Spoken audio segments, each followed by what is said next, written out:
ek begin, gee my woorde om aan te dink. Van die woorde wat ek het in my kop is te min.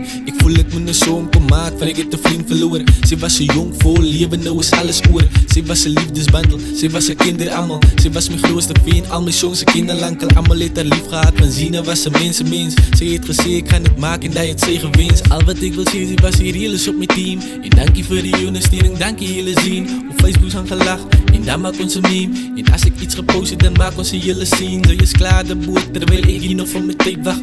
Ek sien 'n reis en sy het die wedloop voleindig. En moenie ding, sy het verloor, die girl, sy het gewen. Van God het jou hele lewe al voor het al sy het nou iemand verloor, nou weet sy nou wat pyn is. Alles sal oorheid, wees sy nou maar is duidelik. Dinge wat sy nou weer gaan, bied dat hy stylik. Dinge wat sy nou ervaar, ons op die phases. Sy het nou iemand verloor, nou weet sy nou wat pyn is. Alles sal oorheid, wees sy nou maar is duidelik. Dinge wat sy nou weer gaan, bied dat hy stylik. Dinge wat sy nou ervaar, ons op die phases.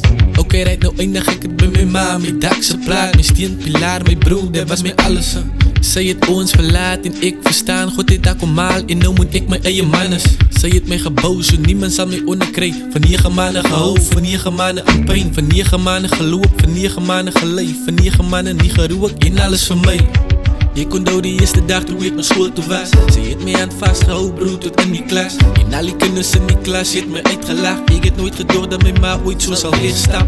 Toe sy siek raak, toe huil ek oor my tannie. Vir God gevra, asseblief nie my ma nie. Die dokter het gesê dat sy het die gaan maak. Ek kon baie gesê dat gelukkig was het nie te laat. Iemand verloor, nou weet sy nou wat pyn is. Alles sal oorheid, wees sy nou maar is duidelik. Dinge wat sy nou weer gaan, bied dat hy stylik. Dinge wat sy nou ervaar, ons op die phases. Sy het nou iemand verloor, nou weet sy nou wat pyn is. Alles sal oorheid, wees sy nou maar is duidelik. Dinge wat sy nou weer gaan, bied dat hy stylik. Dinge wat sy nou ervaar, ons op die phases. Sy het nou iemand verloor, nou weet sy nou wat pyn is. Alles sal oorheid, wees sy nou maar is duidelik. Dinge wat sy nou weer gaan, bied dat hy stylik. Dinge wat sy nou ervaar, ons op die phases.